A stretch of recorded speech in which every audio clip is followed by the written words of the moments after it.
Tere kõigile kodukandi sõpradele ja kõikidele meie lehe jälgijatele. Tule saarele! Meie tervitame teid Saaremaalt siit Fööniksi aiast, Ariste külast Jaagu talust. Ja põhjus, miks me siin täna oleme, on sellepärast, et meie Saaremaa kodukant, loomulikult Reet Viira suurepärasel vedamisel on teinud siin saarte aiad nimelise ürituse, mis tähendab seda, et nii Saaremaal kui Muhus on aiad avatud, inimesed saavad tulla ja muidugi kõige tähtsam aed on meil see, kus me praegu oleme. See on Helene Sakeli ja Anti Ranna aed ja põhjus on see, et nemad on ka sellise üle-eestilise konkursi nagu Eestimaa kaunis kodu nominendid nüüd Saaremaa poolt. Reet, kas oli raske neid nominente üldse valida? Sina oled kodukaunistamise komisjoni juht, nagu ma saan aru siin Saaremaal. Tegelikult ei olnud, sellepärast, et kui te siin natuke ringi käite selles Jaagu talus, ei olnud võrdväärtsemat, parimat ei olnud, parimatest olime leidnud juba. Et selles mõttes ma ütlen, et meil on Saaremaal väga palju ilusad aedu, aga seekord on meil lausa aiapärl. Nii et tulge ja vaadake ja nautige. Meie Fööniksi aed on tulest tõusnud ja lööb ja niimoodi särab ja on värviline ja võimas ja väga kauni perenaisega. Nii et te saate nii silmailu kui ka värviilmu ilu. Helene, kui kaua seda aeda on tehtud ja millal see nagu hakkas üldse pihta, kui kaua see kõik aega ja kui palju vaeva see on võtnud? Vaeva see on võtnud omajagu. Aga ma hakkasin aeda rajama 7 aastat tagasi. Ühest väiksest elupuu hekist hakkas kõik pihta.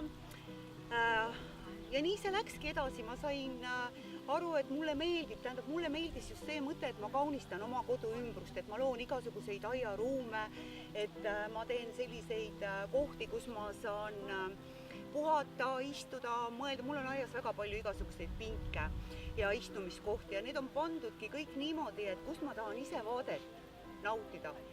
Põhimõtteliselt ongi minu aed, vaadete aed, võib niimoodi öelda.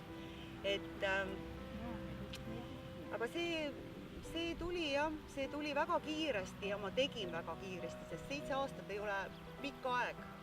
Kui palju erinevaid liike siin? Ei tea.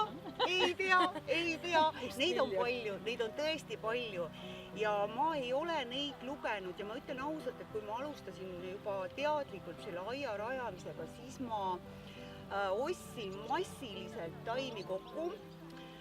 Kõik kohalikud aiandid on mu suured sõbrad ja samuti ka Tagapõllupuukool. Ja ma lihtsalt kujundasin, ma tegelesingi aia kujundamisega, nii et ma ei tea oma paljude,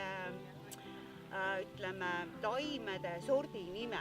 Seda ma ütlen ausalt, et oma häbiks, et ma ei tea. Aga nüüd ma juba valin taimi teadlikult ja siis mul jääb nimi ka meelde, nii et mõnda ma ikka tean ja oskan öelda. No ma arvan, et ta praegu natuke alahindab ennast. Tegelikult ta teab täiesti palju. Ta teab, mis on roos, mis on till ja kõik niimoodi. Seda kindlasti, aga ma võin eksida mingis, ma ei tea, mis iganes. Ladinakeelset ta veel ei valda. Ladinakeelset tõesti mulle ei jää meelde. Miks on hea elada Saaremaal? Ma tundub, et teil on ikka kuidas, et kõik see on hea paremas. No nii. See on hea küsimus, kuna mina ise ei ole ju saarlane.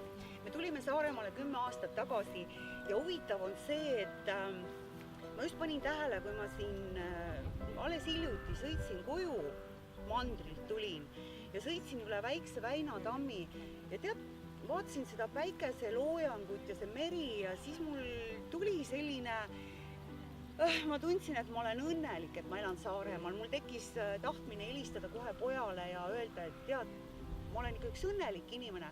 Ma tulen siia, poja juures ma Tallinnas käisingi, et ma tulen siia, mul on siin rahu ja vaikus, mul on siin minu aed, mul on siin minu loomad, minu pere, see on kuidagi see privaatsus ja tähendab, ma tunnen siin, et ma teen midagi sellist, mida ma tõesti tahan teha.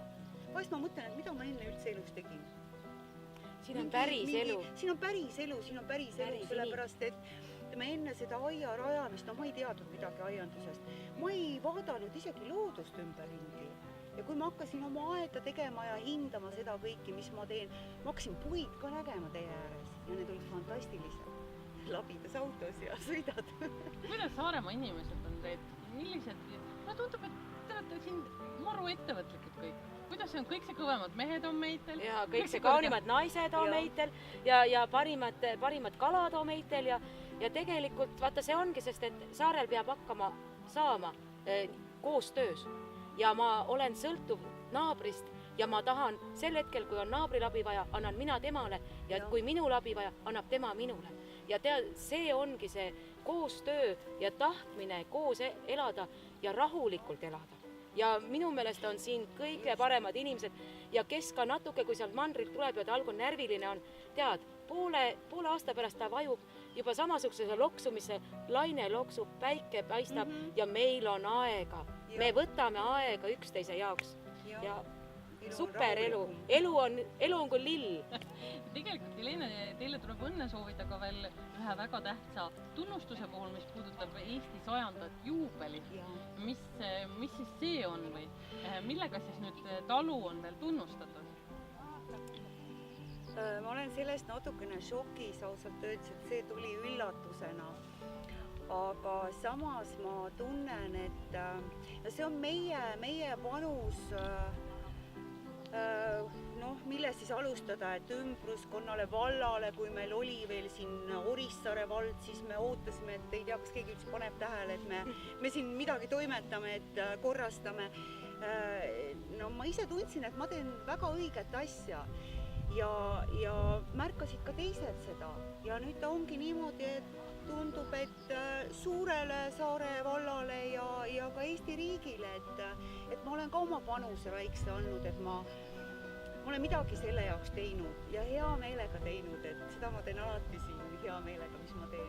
Me võime ütelda, et kodust algab Eestimaa. See ongi Eestimaa süda, on tema terve, kaunis, kena, harmoneerub kodu. Nii et see ongi kingitus Saare rahvale ja samas ma olen nii õnnelik, et Helene on selle südame tänase keskne. Me pühitseme siin Eesti sünnipäeva, me oleme Eestile niimoodi mõtles, et Eesti sai 100 ja meil on hea olla ja 100-ga 100-sse. Et paneme aga vunki juurde.